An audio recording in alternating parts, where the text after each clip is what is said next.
Hey, Brian. Hi, Dean. How are you this afternoon? Good, thank you. Okay, Brian. So here's our hypothetical. You just started a 1 year engagement, new client. Today's day one. Tell people a little bit about who you are, and then two things. Tell them what a fractional CMO even is, and what you or a typical fractional CMO would do in the first 90 days after they start working with a client. Okay, thank you, Dean. As I've said, I'm Brian Gencher. I'm a fractional CMO, and I get called in when the same person in a small or mid-sized organization has to do their own job, but they're also tasked with heading up marketing.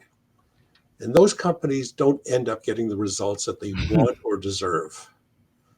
And what I do and what CMOs do is they bring into those companies a level of expertise and experience that they probably don't have enough work to justify a high priced full-time CMO, Right. or they don't have enough work to justify it.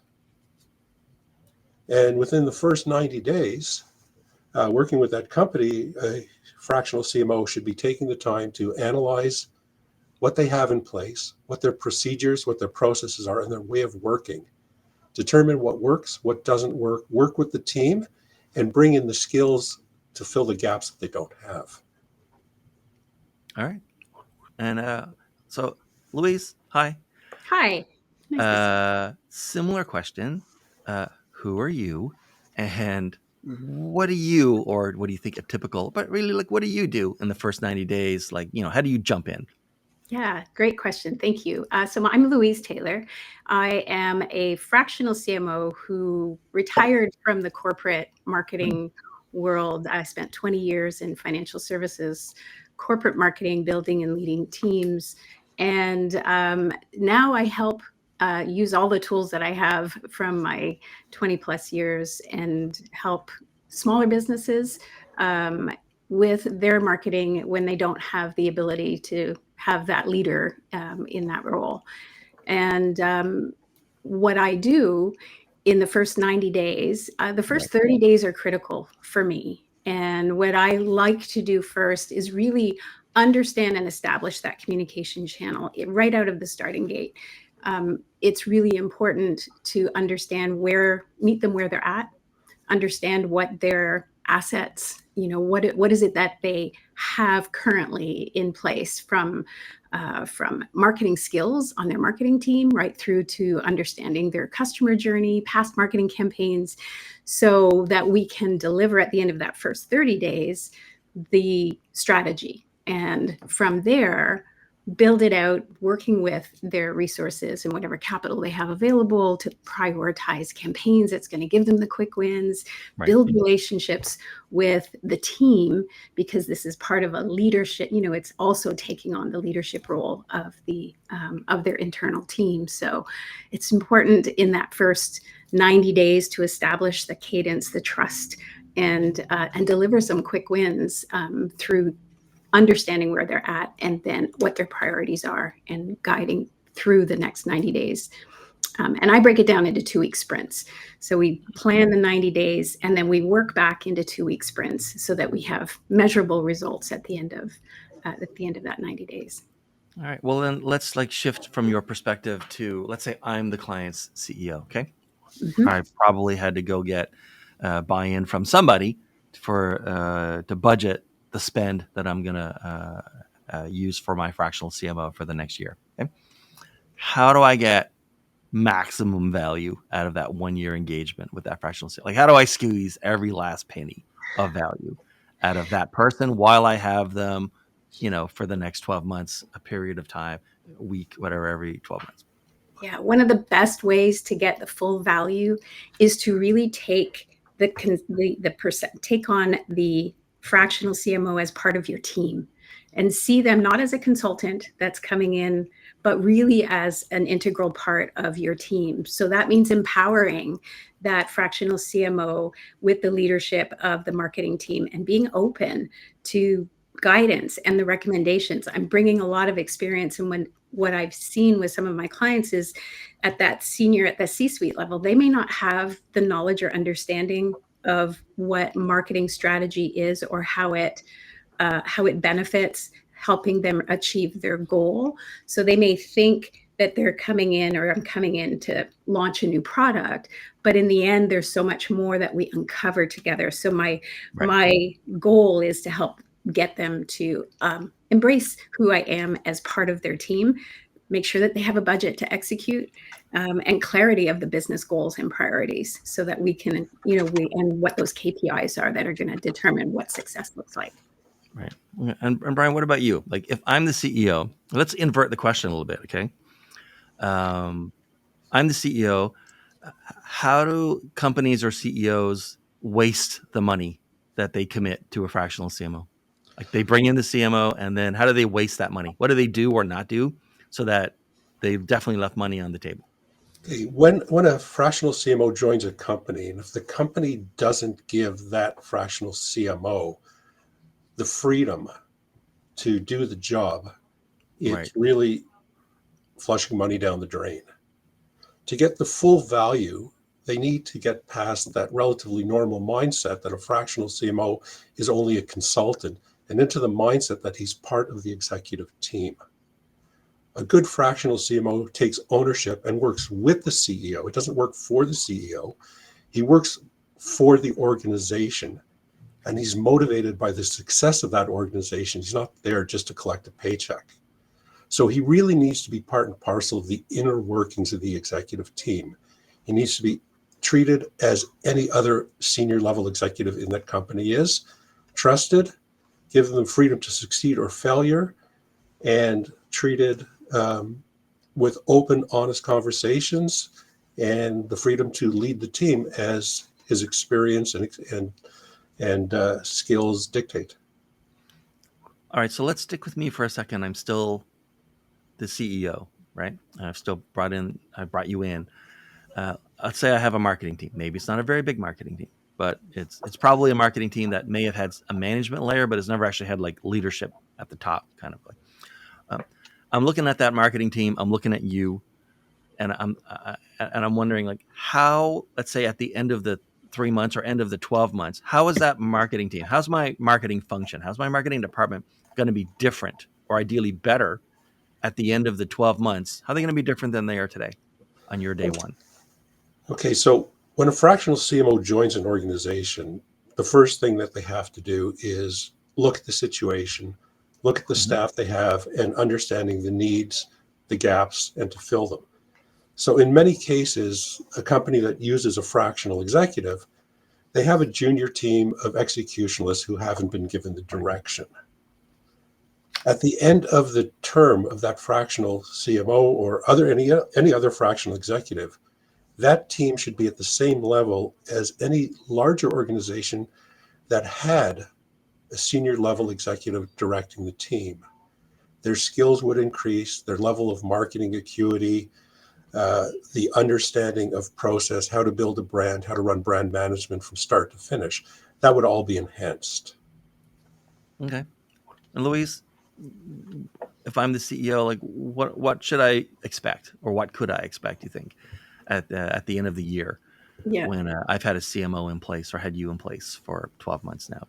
Yeah, the best case with a CMO, a fractional CMO, for the team, is that the team actually feels and understands the support that they have. A lot of more junior teams at the outset that I've worked with feel lost and without the support of the senior management, because they may not understand what they're doing. And so there's a disconnect between the senior level management and the marketing team, because the marketing team they're reacting as opposed to being strategic and being able to drive what the priorities are. And so a fractional CMO at the end of that year, they provide that cohesive direction and leadership for the marketing team, so that they're reducing the overwhelm. If they're missing deadlines, their opportunities they're generally overwhelmed with everything, all the demands that are being placed on them.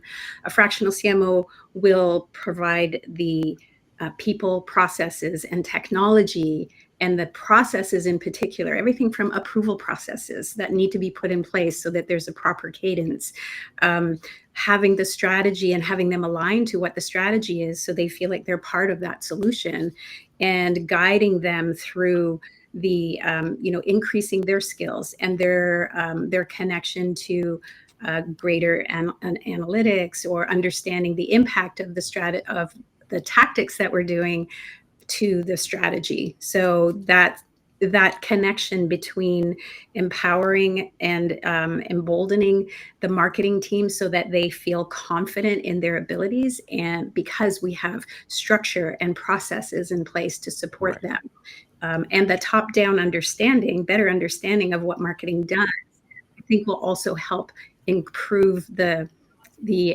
reduce the overwhelm and improve the overall connection between marketing and the rest of the organization. Okay, so let's talk about like the more junior people then. Let's say that your best friend, or your best friend comes to you and says, "Hey, so my kid, or my other friend, depending on how old your best friend uh, is like the most junior person, the newest hire in a marketing team, and that company just brought in a fractional CMO for a year. You're a fractional CMO. Do you have any advice on like what my kid, this most junior person in marketing, right? 22, 23, first job, maybe first full-time job.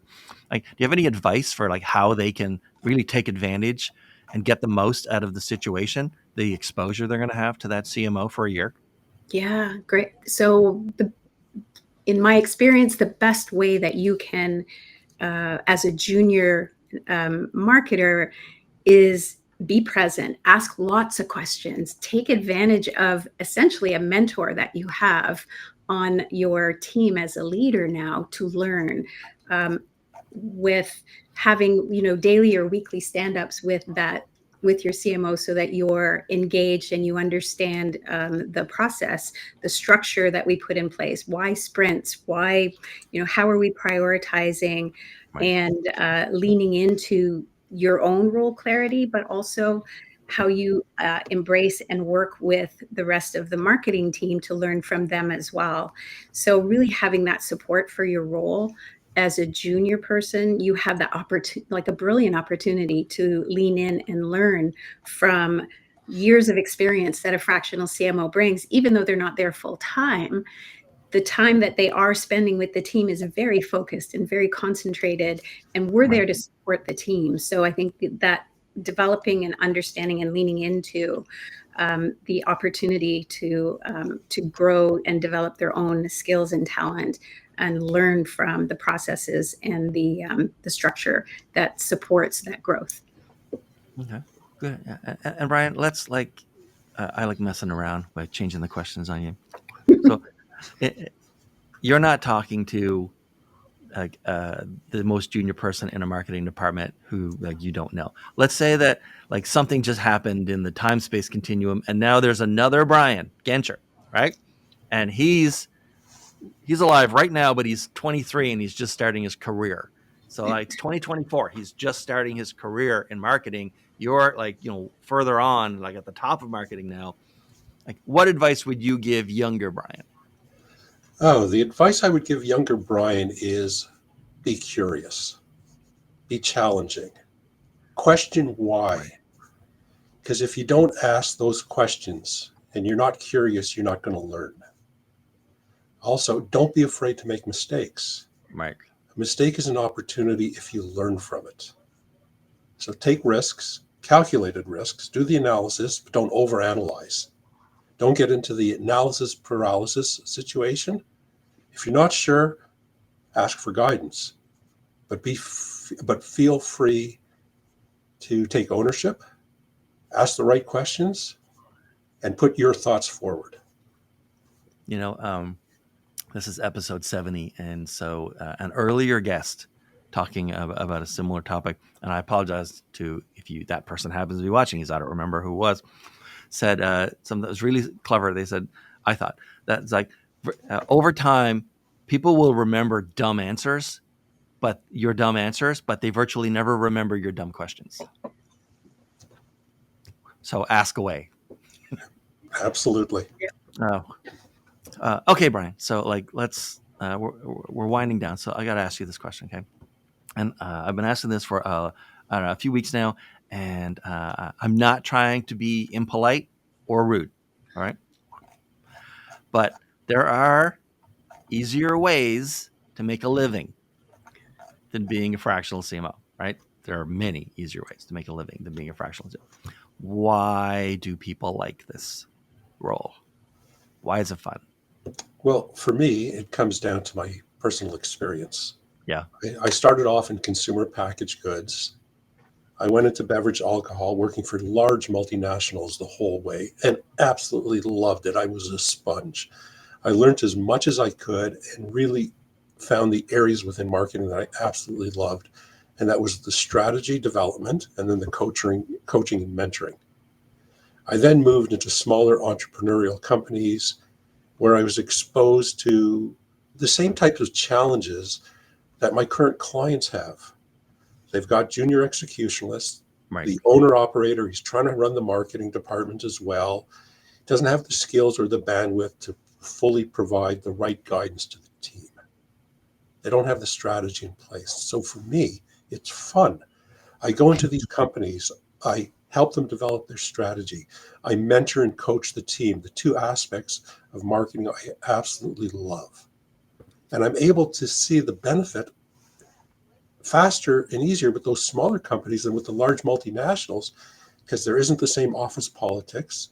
There isn't the same level of barriers that you might face to get things done. They're nimble, Right. and they're quick. And that part of it, seeing the success of my clients and more than one client at a time, to me, that's exceptionally rewarding. And I wouldn't give it up for anything. And Louise, it can be an enormously frustrating role. Like, Mhm. why, Louise? Why? I started my career as an entrepreneur. I went to art school, and I started as a designer. Had my own graphic design company for 12 years, and then I got curious why instead of the what. I became curious and went back to school and studied marketing when my kids were little, strategy, and I had an opportunity to jump into that corporate world, and I spent 20 years in corporate marketing learning. I've always been a sponge and curious. So just before COVID, when I left my corporate job, for me, what was pulling me forward and what was more passionate was I get to use all of these tools that I've acquired over the last 20, 30 years, if you count my Right. entrepreneur days, and bring that back to something that means more to me, which is helping small and medium business. And I think of when I was a small business owner, had I had the type of training or development or opportunity to learn from someone who could really impact my business, how amazing that would be. I'm also, decided I'm done with kind of the corporate politics. And so this way I get to clients instead of I have to clients. Right. And I love that. I love the variety of the clients that I get to serve. I get to choose purpose-driven clients who care about making a positive impact. And that matters to me. So for me, it's the best of both worlds. I love that I get to have this time, money, freedom to choose when I work and when I don't work, but that I get to have an impact, I feel, on a greater number of businesses because I'm helping them with where I can add value the most. And I get to do it over a number of different clients instead of being just with one company where I'm getting a paycheck. Oh, that's great. Much more Okay. rewarding. So, Louise, then who should contact you these days and how should they do it? So for me, any service-based business is who I work with. I do brand and marketing strategy. I have a fabulous foundation program that that for me, having that structure and the framework helps to make sure that we are really diving deep. People who are purpose driven, if it's really just about making sales, we probably aren't a good fit. But if you really are delivering something and you care deeply about the impact that you're making, and it can be financial services. One of my clients is a credit union, and they care deeply about the products that Right. they serve that help underserved. So I'm very deeply purpose driven in what I do. primarily service-based, but beyond that, it's, if you have a small team, if you're looking for guidance, if it's a fit, I think personality fit matters, because there's a lot of people who have the skills and the experience. Yeah. And so when it comes down to it, it's, am I a fit for you? Are you a fit for me? And that's a really important part of any relationship that's going to be successful. So I'm open to having conversations with anybody who would love to explore. It's one of the reasons this podcast exists, actually, is so that people can get a sense of the vibe and whether they might like to talk and work with somebody, like, putting them on it. Brian, so who should contact you, my friend, and how should they do it? Okay. Small to mid-sized companies that really see value in their product or brand, but they really can't articulate it. You ask them, so what do you do? And they get into all the features, right, and all the specifics and the specs of the product, but they really don't tell you what problem it solves or why their customers should care. And the person running the marketing department, if they even have one, he's either the CEO, owner operator, or even the VP of sales. right. And they just don't have the bandwidth or the skills necessary to drive that forward. So those companies that are in that situation, they really need someone to come in and provide focus on growing that brand. And people, how should they contact with you? They can get in contact with me through my website, gencherinsight.com, or they can email me at brian@gencherinsight.com. And I'm not afraid of phone calls, so people can reach me at 416-220-2859. You're one of the only, this is episode 70, so that means approximately 130 people have been on, because sometimes we end up with one guest because the last minute schedule change. You're the third that's ever given their phone number to the internet. So, yeah. Okay, sure. I don't think I gave my how to reach me. I was about to actually follow back with you. Thank you. So yeah, how should people get in touch with you? So people can reach me through my website, fireflyeffect.ca. They can reach me through LinkedIn, and then they can email me at louise@firefly.ca. Not that hard to find, so would love to have it. I'm not going to give you my phone number, though. No. That's fine. I haven't given out my phone number. All right. Well, this has been so great. Thank you very much for being here, both of you. And Thank you. Thanks, Louise, and thanks, Brian, and thanks for watching. And you're probably going to watch this in a clip instead of the full episode. That's how this rolls these days. But it was great to spend some time with you. Hopefully you'll catch us again soon.